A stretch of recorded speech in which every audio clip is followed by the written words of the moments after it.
Good morning. I know with this big crowd, it's hard for everybody to get seated in time to start properly and on time, but we're going to give it a shot.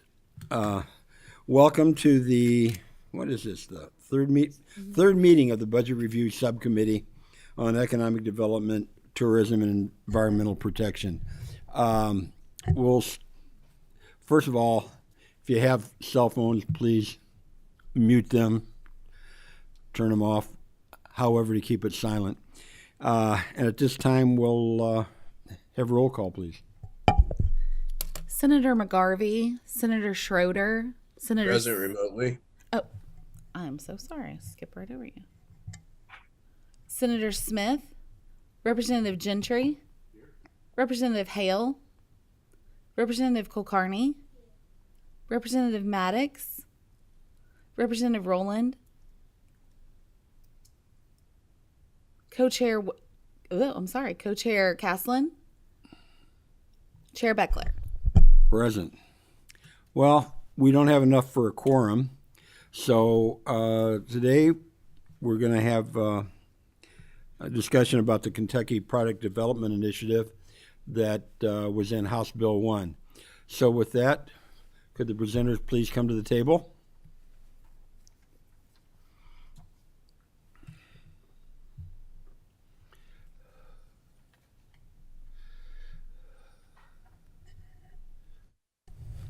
Thank you. Would you all raise your right hands, please?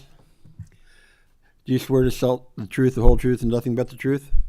Swear or affirm, actually. Thank you. Please introduce yourself for the record.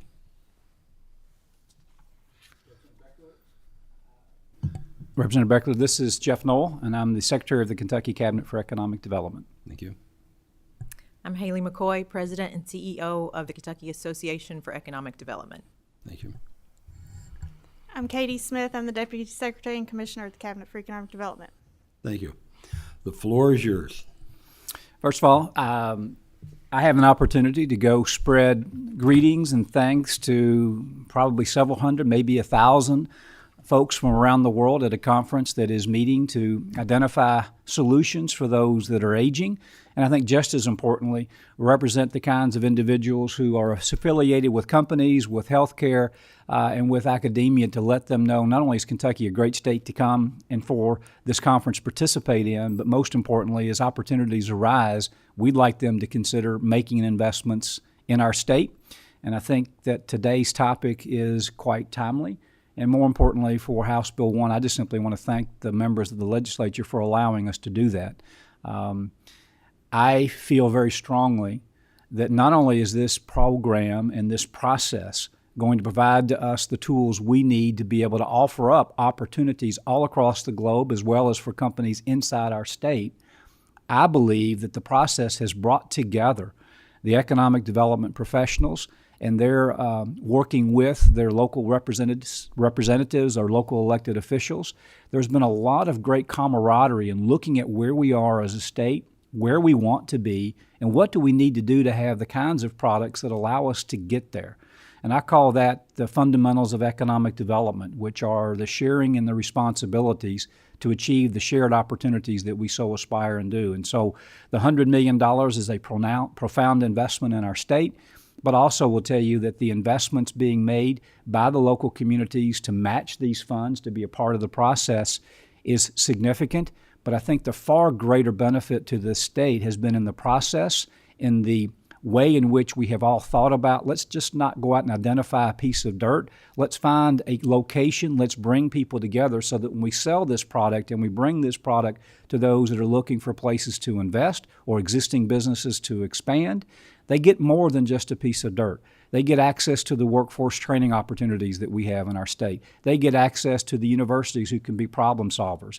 It is really, truly all about sharing in those responsibilities, and I think that is indeed what we are achieving. And so I will go to the next slide to tell you that there's been a lot of great announcements, a lot of great process, a lot of great progress being made as a state, and I won't go through all the numbers, but there's a lot of momentum. And that momentum needs to continue, and I believe it's off of that momentum that we build a platform of describing the great coordination with our legislature, with the governor's office, with his leadership, and with all the local economic developers in all 120 counties, that we are helping to create opportunities for all residents of Kentucky and not just a few. That's really the desire that we all have. That's the commitment that we make. And I think you'll also find that it is the kinds of jobs that we're attracting that are not only going to help those that fill them, but we're attracting companies that are on the cutting edge of new technologies. And as you all know, we're a heavily automotive state. We have a lot of companies that depend upon the automotive sector, and now we are leading the automotive sector in terms of the EV industry, and we think that we can attract new companies, but just as importantly, by having that kind of presence in our state, we can help all of our existing companies that are working with the traditional automotive sectors to be a part of the new wave and tomorrow, but still it takes access to land, the products that we need to provide for those kinds of opportunities to present themselves, which is, again, why we're here today to talk about the PDI program. Obviously, you got to have something to sell, and I love to go sell. It's one of those things that I really, truly enjoy doing, but I learned a long time ago, you better have something in which you're selling, and it can't just be what everybody else has. And thanks again to the great leadership of our governor and to your all's great work. The $100 million product initiative gives us, I think, a leg up over many of our other states. We have, I think, in Kentucky, the best regulatory environment in which we explain what we do, why we do it, and what we need in order to give you an answer. But by having all of that, it's so crystal clear that when it is done and done properly, we can, I think, in my opinion, provide approvals on permits far faster than any other state. But they are done in a way that we are protecting or achieving the objective for which it was intended.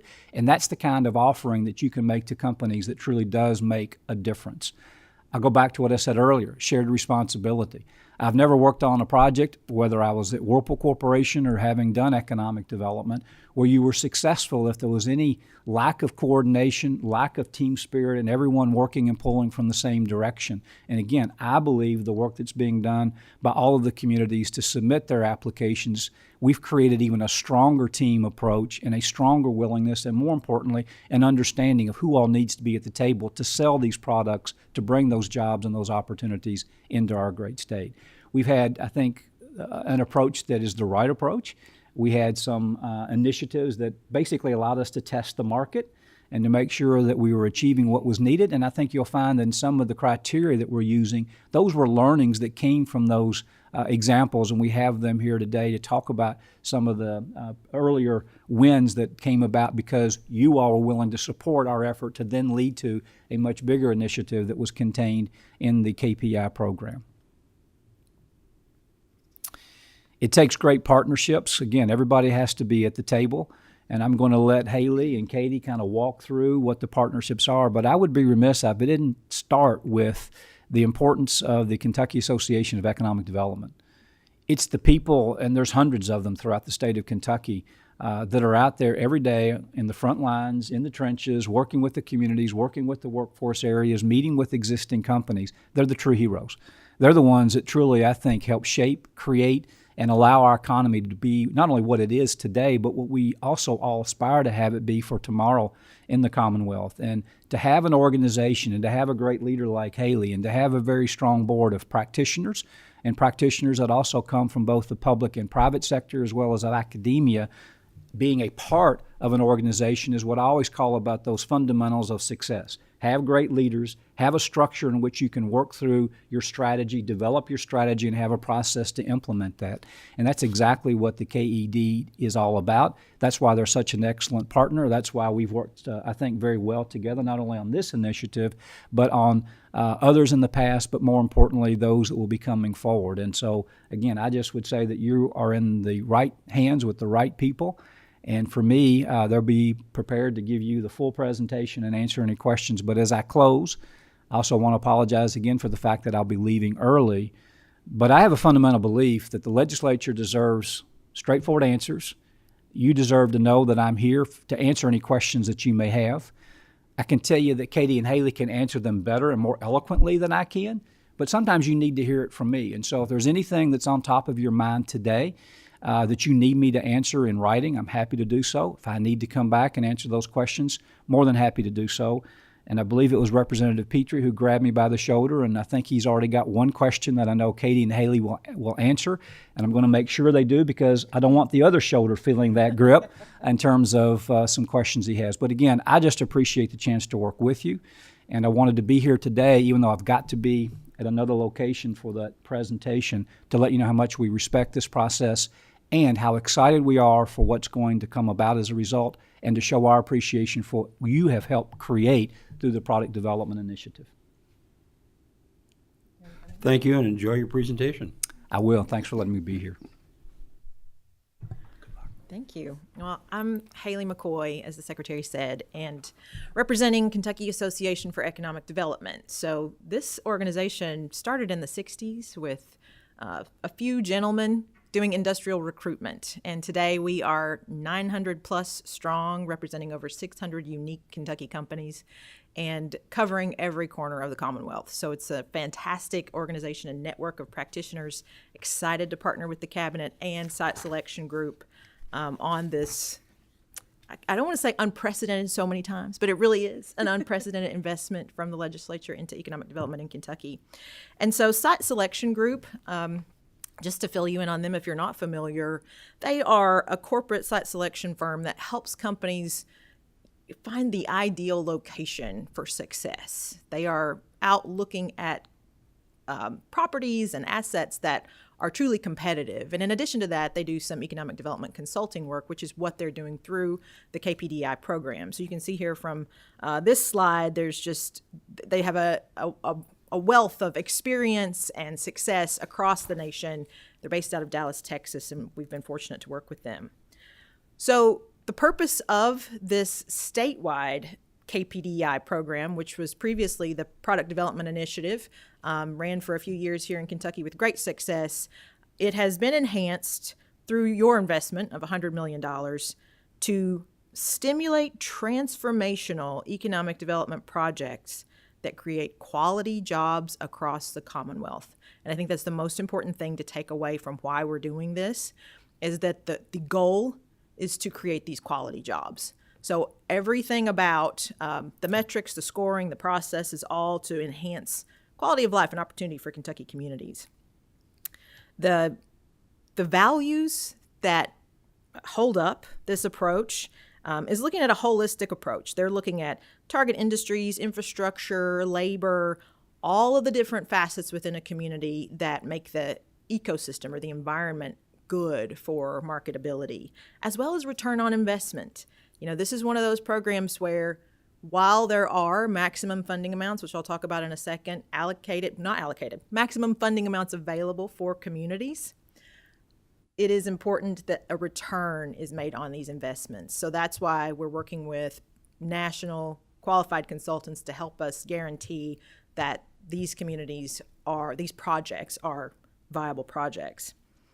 And then the relative impact is an important thing to note. 100 jobs in one community in Kentucky, as you know, might mean something very different to another community.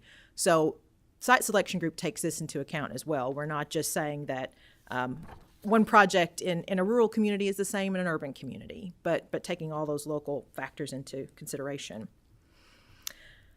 There's some key program definitions that are included, and this information is also available on the Kpdi website. If you look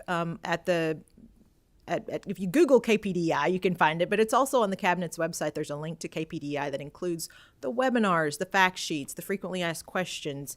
All of the details here that are covered today are available to you anytime too on that website. But an economic development project is site and infrastructure improvements that result in an opportunity. So really broad categories here of operation: manufacturing, agribusiness, headquarters. That's one thing that everyone has been very appreciative of the legislature in doing, is keeping that broad enough so that communities actually have freedom to figure out what is going to be a critical industry for their local community to market. And then eligible grant recipients are local government and economic development authorities. So really public entities is what we're looking at here. And then the eligible project has criteria here, but one of the things that Site Selection Group has used as sort of a framework to make sure we're sort of, okay, I'm trying to say this, but I'm trying to say it so many times that I'm trying to say it, okay? If the public sector in a community can control their own destiny through this property, that's sort of how we know this is a good eligible project, a criteria for determining eligibility. And then those eligible uses are listed here: due diligence studies, property acquisitions, infrastructure extensions, site preparation work, building construction or renovation, and road improvements. So from the funding perspective, as we've said, it's $100 million for this program. It can be awarded over 2 rounds. It is expected that there may be some money left over for a second round, but the same evaluation criteria will be used for the second round. And it's a competitive process. So again, we're going back to that transformational economic development that creates quality jobs across the Commonwealth. That is really the driver in how all these projects are evaluated. And each community is eligible to receive their maximum funding amount or $2 million, whichever is less. And so Jefferson County, it's based on relative population, but theirs is reduced by 50% to create equity across the Commonwealth. And that was a decision that the legislature made that has been received very well by Kentucky communities. They're very appreciative of that. The evaluation criteria, on the left side of the slide, you see, that the property is publicly controlled and free of impediments, and that there's accessibility. If any one of these main tenets of this criteria is just not available, that's going to be very hard for the community to overcome. So we're trying to be able to check all those boxes and then go on to that scoring criteria. So we've just closed our first round of applications, which you'll see that process here in a second on the next slide. But that is really what we're looking at initially to make sure a project can advance. And then once they do, again, it's that return on investment. What's the workforce characteristics and the relative positive impact to that community for that particular project in its location? So here you see, this is similar to the Kpdi process that existed before this enhanced statewide program. Letters of intent were submitted to KAED and site selection group. That desktop review of those applications will then take place to determine whether they proceed on to scoring. Site visits will occur in the week of November 14th is when those are slated within our timeline, and I know that Katie will get into details about that. A detailed evaluation and project recommendations from SSG will be made to the cabinet, but the most important thing about this, well, not the most important, but a point I want to make is that these applicants will get critical feedback from site selection group. So just applying, even if a community does not advance and their project is not accepted for funding, the value of getting feedback from a site consultant for our Kentucky communities is fantastic. And that's built into this program. So everybody wins something for applying. So I'm just really proud of our Kentucky communities for taking advantage of this opportunity. Okay, I'm up. So before you is kind of the proposed timeline that SSG has put forth for the application review and the process. We'll let you know that we did roll out, we had one webinar on July 14th, and that truly was to roll out the program. We rolled out our fact sheet that Haley mentioned that's on the website. We introduced the website, and it truly was just an introduction of the program and kind of explained how things were going to occur. And then we released kind of the application that afternoon of the webinar, and then had another webinar because we didn't want to overwhelm them with so much information all in one. So we had a second webinar the following week on July 21st to truly go through the application and kind of the technical pieces of the process so that everybody could understand. We did include both of those recordings on our website so that if people were not able to attend, they could go back and review those webinars, or if they had questions and need to rewatch it, they could. There was a letter of intent deadline was August 5th. Now, please note, even if you did not submit a letter of intent, it doesn't matter. You could still submit an application. And so applications were due last Friday, the 16th, and we do have a map of the letters of intent that were received, so we'll get to that in a little bit. And then as Haley noted, SSG is going to be kind of reviewing those applications, doing the first part of the evaluation, right now, and then they'll do their site visits November 14th. And their goal is to have their recommendations and priorities of projects to the cabinet by the end of the year, as well as providing feedback. As you said, it cannot be stressed. The feedback that these communities get is so important. So they'll be providing that feedback to the communities and all applicants in January. That feedback, their application process is similar to responding to an RFI. So even getting feedback on how to improve their response will then help those communities in responding to future RFIs for potential economic development projects. So we do believe this program is very beneficial. You know, you might not have the monetary prize at the end of it, but the educational knowledge that you gain, I think, is very, very important. So then after the SSG and Kpdi provide their recommendations and prioritization to the cabinet, then that's when our cabinet, our Economic Development Fund program comes into play, and that's how we fund the projects. So what we do is we assign project managers to the different projects, and they will take the application that was submitted to SSG, and they will complete our EDF application. May have to get a little bit more information and signatures from the applicants. And then we will prepare our board materials, which are public, because it'll be a public meeting, and we will draft our incentive agreement and go on and get that signed by the community. Then we will present the project for approval to our Kentucky Economic Development Finance Authority, KEDFA, as well as, because the EDF program process does require the additional approvals from the State Property and Buildings Commission and the Capital Projects and Bond Oversight Committee. So there is still legislative oversight as to what projects are recommended for approval. After all approvals are in place, we then provide the grant agreement to the projects, and then they can begin the investment. And what we do is we actually say the investment can actually be eligible. They can go on and take the risk now if they want and start making their investment now. All costs will be eligible back to the application date of September 16th, so that if they need to go on and begin, we don't want to hold up their investment. So investment may begin, and then they will be eligible to submit their reimbursement requests no more than one a month, because they could do a lot. We don't have enough staff to cover weekly or daily, so they can submit the reimbursement requests, and it's on a reimbursement basis, so they have to provide us with invoices and proof of payment to show that the investment has occurred, as well as their match. So we do check that there is the dollar-for-dollar match. It doesn't have to be that the local community has to get it. It could be that a private entity or another association has provided the match, but there has to be a dollar-for-dollar match for the funds to be eligible. So what will happen is this application and approval process will occur next year during the calendar year, and then what we do is we will allow all of the investments to be completed and all final disbursements through December 31st of 2024.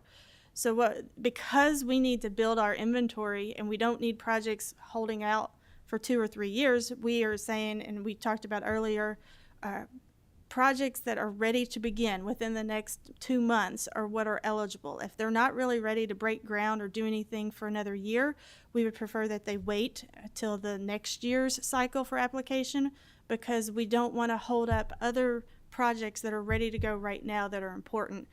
Those that are waiting, that won't start until the future, please, we're asking them to wait for future applications and future funding. So that's the process, and then this map shows you the letters of intent that were received. There were 86 letters of intent that were received, and 9 of them were regionals, so it was a combination of the counties that submitted letters of intent. And then I think today, as of last Friday, I think Kpdi and SSG are still going through, but I think there's been over 60 applications received, and a few of those have been regional applications.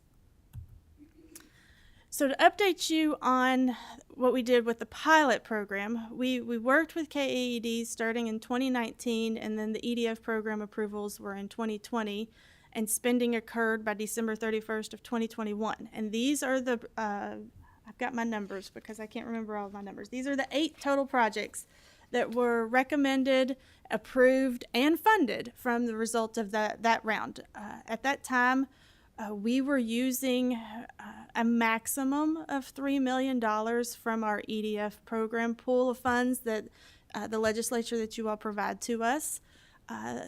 And so these are the projects that were approved. There were over projected investment of over $24 million. We approved just around $2.9 million, and actually disbursements were a little over $2.6 million. And then for round two happened during the pandemic, so we didn't quite know how the budget was going to pan out. So we were hesitant in the beginning and said we couldn't commit. But thankfully, Kpdi went ahead and went through with the application process, because as we both agreed, it is the educational and the knowledge gained, and that's what we were stressing that year. And so after they went through the process, we came out saying our budget, I think, is okay, and so we went ahead and funded. There were 3 of the projects that were recommended that year, and you can see those totaled over $2.2 million, and we have approved just shy of $700,000. I think one of them, they have until December 31st of this year to finish their spending and get their reimbursement. I think one might be fully completed. I think that might be Eddyville, and we're still working on the other 2, Marshall and Logan County, or Logan IDA. And then round 3, we had a total of 9 projects that were recommended and approved as a result of that. They total over $10 million of investment, and we've approved over $3.1 million for those programs. There are still 2 on this where they've gotten the KEDFA approvals. Those are the Asterix, Ohio County, and Paradise Park Regional. They are actually going before State Property and Buildings Commission this week, and I think Capital Projects and Bond Oversight next week. So they are pending approvals of those committees, but all of the other 7 projects have received all of their approvals, and they will have until December 31st of next year to complete all of their investments. So for total of all 3 rounds, we had 20 projects with a projected investment of over $36 million, and we were putting in or investing $6.5 million into those properties. So our first success from the program, from round 1, Henderson County received over $155,000 for a natural gas line to a property that eventually landed Pratt Paper. So $155,000 put that gas line in, and now it's resulting in a $400 million investment and over 300 jobs. And I did speak with one of the representatives from Pratt Paper, and they did say, yes, that natural gas line was important. If it was not there, the site would not have been considered eligible in their selection process. So thank you all. And then our next couple of successes that we've had, Lotte Aluminum Materials is in Elizabethtown.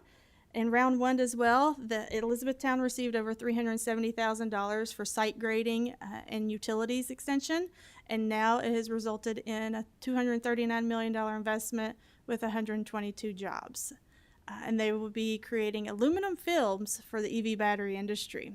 And then our next success that we have is resulting from our round 3. In Bowling Green, the Intermodal Transportation Authority is receiving over $500,000 to extend utilities to over 600 acres. And the benefit of those are going to be our Tyson processing facility that's going to be a bacon manufacturing facility, investing over $350 million to create over 450 jobs, as well as Envision, our recent announcement with Envision that's going to be manufacturing EV batteries, and they're going to be investing over $2 billion and creating over 2,000 jobs. So we do think that the program is very successful and is very helpful in landing those future economic development opportunities.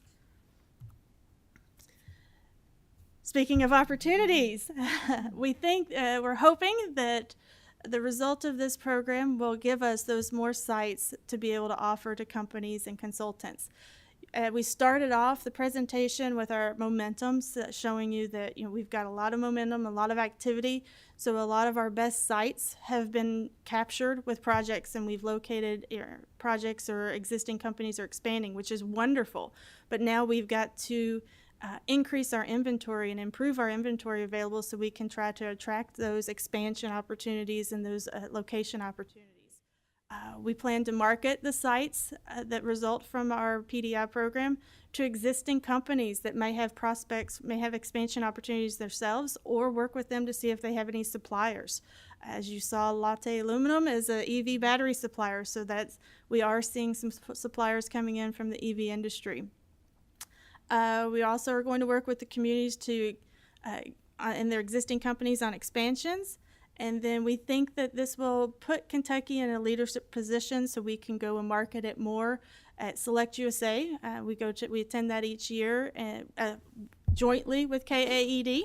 And then we also work with KAED and do Kentucky United prospect missions, where we go to different communities and meet with consultants and companies that have headquarters in those communities to try to talk to them about Kentucky and get them interested in Kentucky. And we don't have on this slide, but again, the knowledge, the opportunities that the communities gain, and the experience of working with that national site consultant is also invaluable. I think that the communities would, if we had them here today, I think they would express to you their thankfulness and their gratitude for being able to work with those consultants, because sometimes these smaller communities can't afford these consultants, and so now they're getting that experience to be able to work with them, and then it's very beneficial to them. Other than that, do you have anything else to add?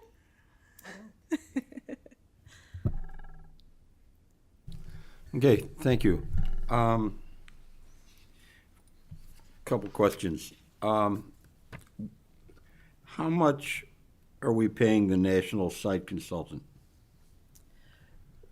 The Commonwealth is not. KAED, I'm going to defer to Haley. I have to look back at the complete contract. I think it's Can you hit the button, make sure you're Your talking? green light. I don't know. Well, you'll have to forgive me.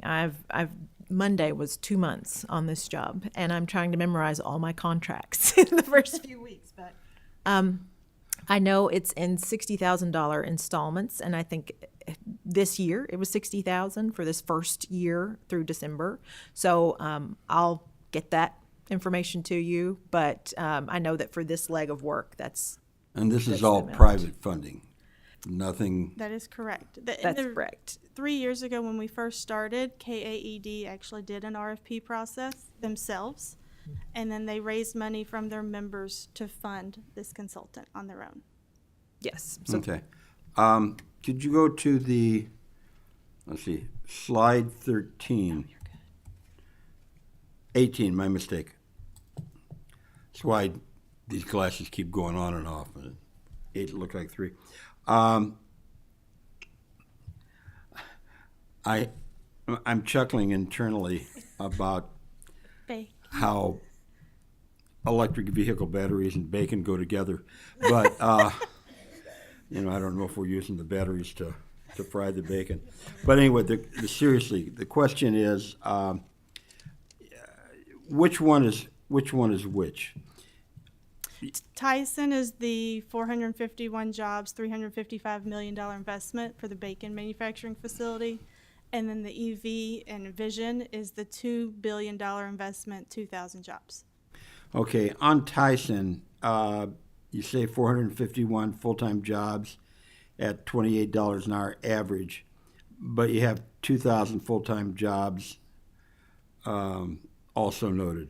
I take it that these 2,000 are well below the $28 average hourly wage? No, we are still finalizing the incentive for that program, so we haven't finalized the wage amount that is available publicly yet, so that's why I haven't been able to disclose the wage, but it's not going to be well below. I think it will be in alignment. Again, that's EV battery manufacturing, so I think it'll be in alignment or higher than what you're seeing for the bacon. Okay. During the presentation, the automotive sector was mentioned. How about aerospace? I think that's our biggest economic engine in Kentucky right now, aerospace and associated stuff. Right. Automotive and aerospace are very large, and we are promoting these for all industries. So you can see we've got food with the bacon, we've got EV battery manufacturing, And so we truly are promoting these sites for all industries, and we can get you some more information on the aerospace. I know right now, I think with bourbon, I know food and beverage is up there as well as a large industry that we're working with, as well as aerospace manufacturing, and then Yeah, if you could give a metals. list of like the top 5 industries. We have those. I have those in another slide. I just didn't put that one in here. Duly noted. We'll get that for you. Okay, I'd appreciate it. Any committee members have any questions? Representative Gentry? Good morning, guys, and good morning, Katie. And actually got a chance to meet Haley yesterday afternoon. We talked a little bit, and this is more directed to Katie, I guess, because I brought this out of kind of left field yesterday to Haley, and it's not directly related to this, but just a curiosity, Katie, do you know, and maybe this question's more in line with Transportation Cabinet or tourism and areas like that, but do you know if there's been any concerted efforts or work to look at like Amtrak connecting Indianapolis to Nashville down I-65 corridor and any federal infrastructure funds that might be there, if there are any communications at all about that? I am not aware, but that might be something I would think maybe transportation. I don't know, we might be involved a little bit, but I would think transportation would probably be the first ones brought in on something like that. But I can get with Secretary Knoll to see if he's heard of anything, and we can let you know. If we hear of anything, we can let you know. Okay, yeah, that'd be great. I see, I always like to look ahead, and with the EV industry going where it is, and I just see a lot of tremendous development going up and down the I-65 corridor over the next few decades, and this might be our opportunity to do that. So, but anyhow, thank you. Yeah, happy to help. Representative Weber? Good morning. I apologize for being late. Louisville traffic and the Gene Snyder contributed to that this morning. I do live and represent an area on the I-65 corridor, and we are flourishing, and a lot of activity is happening. One of the things that I hear in my role here in 10 years in the legislature is economic development and job attraction for Eastern Kentucky. And we talk about that a lot. We seem to see a lot of successes and businesses locating in other parts of the state. If you can take some time to share with me your approach to bringing industry and jobs to Eastern Kentucky, and highlight any successes there in terms of if you can give me locations and or any potential opportunities. I mean, if you have information that you can't divulge publicly, at least try to share with us that there is some hope coming for our Eastern Kentucky region. Happy to discuss. So yes, when we are working with projects and prospects, the companies are the ones that provide us, or the consultants, with their requirements and their criteria. So they may tell us how much, if they need to be within so many miles of the interstate or an airport, if they need rail access, water, sewer, utility, things like that. So what we do is that, and we have discussed with all the communities, make sure they give us all of their sites and include all of their available sites and buildings on our Select Kentucky website. Because we go there, and our project managers will then input the criteria and find all sites that match their criteria.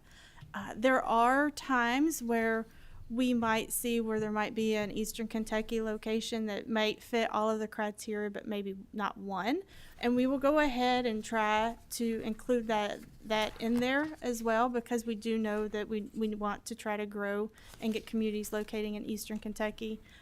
We have landed some of the first EV.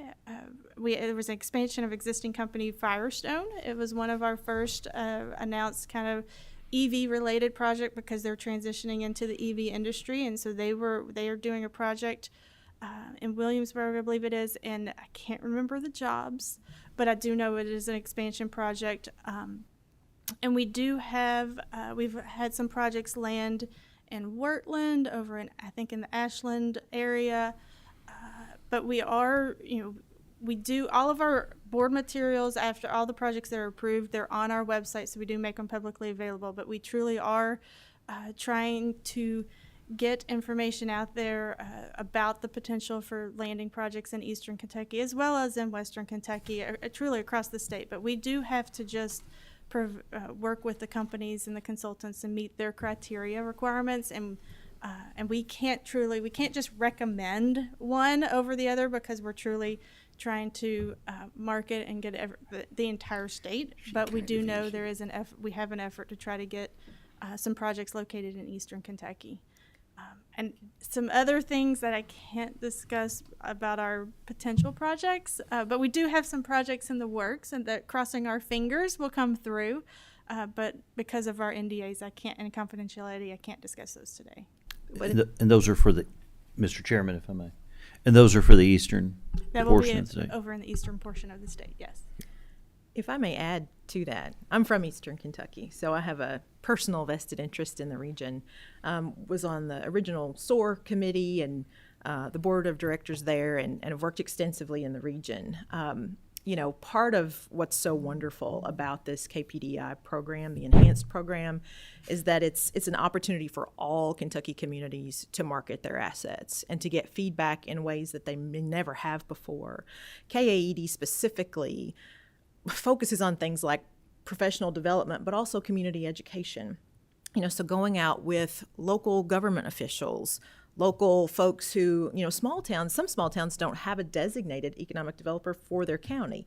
So emphasizing regional collaboration and sharing information on what you can do to prepare your community for things like RFIs even. Sometimes there's just a lack of awareness or experience when you have a more sparsely populated community. It doesn't mean that you're not marketable. It just means maybe there's a different way to market your community. So we want to make sure as the state association that we're in the spirit, much like SSG, looking at that value proposition for each community based on its own makeup, based on its own ecosystem, and helping them promote themselves in a way that best serves them. I also want to add, we had the state small business credit initiative where we applied, and Kentucky was awarded over $15 million in 2011, and we created a couple of lender support programs, and the most popular one was our collateral support program, and it was very popular in kind of Eastern Kentucky. And we have applied for what they're called, federal government's calling SSBCI 2.0, and we think we're going to get favorable approval, and it will likely provide us with over $100 million that we then hope to be able to go out and market. And then in some of those communities, it might not. Right now, our collateral support program allows a match of up to 20%. And under the program, if they meet certain qualifications, it might be eligible for up to 50%. And what that does is we can put up to 50% of the loan in an account at that financial institution to give that lender more comfort in providing the loan to those smaller businesses. So as we talked about, 10 jobs, 100 jobs, that means a lot. And so working with the small businesses, we are truly doing that. And throughout the 10 years that we had the funding from the federal government, 2 of our businesses out of the entire nation in Eastern Kentucky were actually highlighted in 2 different years in the annual report for the federal government. Thank you for that information. On a follow-up question I have for you. So earlier you mentioned that your consultant and the business interests and others involved in it are trying to match criteria for what the company is looking for and what sites offer. So as you're looking at Eastern Kentucky, what type of parts of that component for matching are missing in terms of sites in the state, in the eastern portion of the state, are not there to match what business or industry is looking for? If you can kind of discuss that, or if you need to, I would be happy if you can provide me with that information to the committee as well. What I'm interested in knowing is as these companies are looking at these locations, what are some areas that maybe the state needs to focus more attention on, or local communities need to focus more attention on? Factors that are not there, that are not being met, that would incentivize these companies to say, this is a location I'd like to meet. We all know, we've all talked to them, we've all had businesses that will go to a region because there are certain things that they're looking for, and we hear down here, if check the box, or tools in the toolbox, or whatever metaphor you want to use for that. But I'm just interested in knowing, what are some of the factors, or what are the factors that businesses are looking at, and they may not choose, because obviously they're not locating at a huge number in Eastern Kentucky. They are choosing other portions of the state, the metro area, the I-65 corridor, those types of things. But if we truly want to reach the entire state with job opportunities, and I hear that from my colleagues in Eastern Kentucky, they want the same opportunities that each one of us have in our regions. I think identifying what those issues may be are things that we need to be aware of. So if you can provide that, if you can answer the question today, that would be great. I would like as many of those things as possible.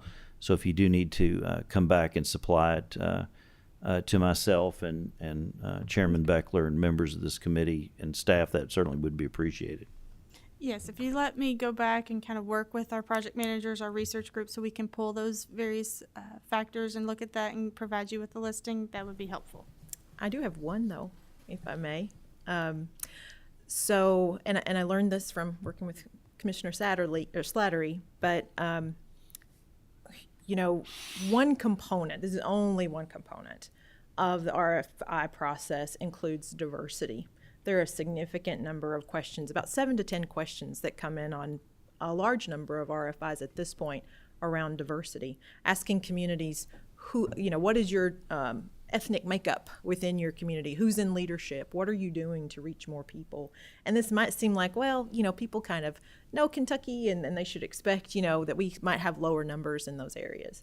However, that contributes significantly to why many companies are looking at those more metropolitan areas. They're not just coming as a company, where can I operate, but where can all the people who work for the company and their families locate and feel welcome and included and have opportunities as well. So during the Ford project, this was the SK Innovation asked these questions very pointedly to our Kentucky team. What are you doing as a state? What are you doing as a region? We need to know that when we bring in these folks, they're going to be accepted and that this is going to be a place they want to live for the long term. So for what it's worth, this is something we are working on diligently as an association in Eastern Kentucky and other communities, just to help folks not be intimidated by those questions, but know how to communicate in an effective way. Because we all know, we're here, we know how great it is to live in Kentucky, but sometimes when we don't have those metrics, people can be unsure. So helping them know how to answer those RFIs in a very positive way so that folks and companies know this is a welcoming community, this is a place I want to live. These folks are interested in having more people from other areas come into the Commonwealth. Well, and I also know a big driver in working with the projects is the property already publicly owned? And the reason for that is the speed to market. Because if it's publicly owned, it's a lot quicker. They can get access to it a lot quicker than it is sometimes if it's privately owned. And so that is, I know, a big factor for all projects across all of the state, which then this program, I believe, is going to be very beneficial for. Mm-hmm. Thank you. I will say, Mr. Chairman, if I'm permitted, I do think that Eastern Kentucky is a wonderful place. I will say the diversity issue, I mean that's going to be, I don't know how you change that for folks. And I have family, I have friends in Eastern Kentucky. They're wonderful folks. Eastern Kentucky is a great place to visit. I will say that I think one of the things we need to do as a state is to look at our investment in tourism. And I know that's part of what this committee covers, but tourism has many opportunities. They're already taking advantage of some of those in the eastern portion of the state. And I think those could be areas that that we could encourage and push companies to locate in those areas. But I'm going to have some time to digest the reason you brought out, because I think that's something that's difficult for a community. You know, how do they address that when that's not there? But yet those folks want to work and they have the opportunity to work, and the community would love to have those companies come there. Many of them make preparation. I know we have some in eastern portion of the state who've developed industrial parks with the idea of having industry come. So I think that it may have to be something that on our end, on the state end, in terms of luring these companies, that we have to have a broader picture that says this is why you need to come, and maybe it's all in how the messaging 100%. takes place. 100%. And thank you. I appreciate it. Your all's response. Thank you. Thank you. Could you go back to slide 13, the one that has the map of Kentucky? I think it's the letter of intent. A couple questions. First question, a Class 1 railway, how important has that been? Are we talking about bringing in material or people? You know, just how important is a Class 1 railway, and what are people looking for there? Some projects need to have rail access and need to have a rail spur because they're bringing in large materials that it's by truck it's going to be very expensive and difficult. And so but some projects say, you know, they may just say having access to it or being close to where they could potentially maybe truck something over to then be able to put on the rail. But it varies by the different types of projects. But we do see sometimes needing access to rail, and then others, some projects don't need access to rail. So it truly varies by project, depending on the size of, I think, the inventory and the goods that they're bringing in or the product they're making and they're shipping out. Have the projects where you've seen success, has rail been an important factor or not? I could say for both.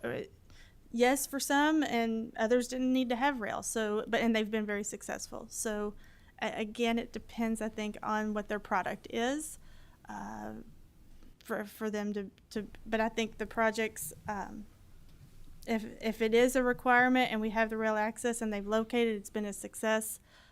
But we've had several that didn't need the rail access and they've been able to locate and be successful as well. Have we lost any because we didn't have rail access? I don't think that the answer is no rail, that rail is the only piece is the reason why we've lost. It's a multitude of factors. But there have been times where rail is needed and we may not have a site, or the site is just not meeting their requirements. Not just rail, but there's other things that don't meet the requirements, like the size. Or right now, a lot of it is the electric and the power capacity is what is for a lot of the sites and the projects. Needing to have access to large electric capacity is causing the utilities to make lots of investments, but they can make the investments and they can start making investment now, but that capacity, that electricity is not going to be available in 12 months. Sometimes it's a phased plan and it might not be available for 24, 36, and sometimes even 48 months. The cost of electricity, pretty big in a lot of these. Some, yes, especially with the manufacturing. But again, Kentucky's utility rates are what's a factor in being able to market us because we have low electric costs. As long as we keep it like that. And our utility partners. I do want to give a nice shout out and kudos to all of our utility partners are coming in with incentives and helping with and working with the projects. Like, we're getting projects to locate here in Kentucky. It's just not the cabinet. We're working with the locals, with regionals. We're working with utility partners. It's a team collaborative effort. There's all of us are coming in trying to win projects. Could you provide a list to the committee of the 86 total submissions that you list on here, and just kind of That's huge. what they are? You know, it doesn't have to be real long, just a brief note about, you know, what they are. I'll need to double check to make sure that's public information, if that's okay. But once I get that answer, I'll follow up with you and can provide that if that's the case. And what may happen is later through the process, it might not, like the application deadline was last week, and as we mentioned, we didn't have the information to be able to put into the slide then. There's over 60 applications now, and so I think possibly later through the process, that information may be, the application information may be made available. The letters of intent may not, because they never, some of them may not have submitted an application and may have not decided to move forward with the process. So that's why I think you might have to check on the LOIs. But the application information, I think, might be available as we proceed later in the process. Okay. Yeah. Is that helpful? I think Yes. it would be. And one more question on the, now I have to find my notes.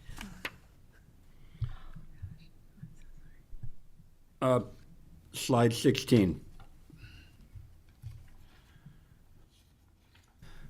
The Kpdi Trigg County IDA, 100,000 square feet spec building. That strikes me as a little, we're just building, they just want a building, they don't know what it's for. Excuse me. What they do is they go, again, it's this whole speed to market, and there's a lot of projects that truly are coming in that are looking, that will find the 100,000 square foot spec building attractive so that they can come in, finish it up, because you've got the building there, but they haven't done a lot of the interior work. And so then what the projects can do is that gets them to operations a lot quicker, because they already have the shell of the building there. They can just come in, fit it up, get their equipment in, and start quicker. And if you look at, you know, there's been lots of positives, I think 100,000 square foot buildings in Corbin, I think in the Southeast Kentucky Industrial Development Authority, they've had some success with their spec buildings. I know the Trans Park Authority in Bowling Green has had success, and there's just been different areas across Kentucky that have had success with their spec buildings. Okay, thank you. Any other questions? Senator Schroeder, did I hear you online? I'm on here, but no questions today. Thank you. Okay, thank you. All right. Well, Haley, Katie, thank you so much. Thank you. And, you know, you'll have to chastise Jeff for, you know, letting you guys take all the bullets. Thank you. Our Mr. next Chair. meeting will be October the 19th. And with that, we are adjourned.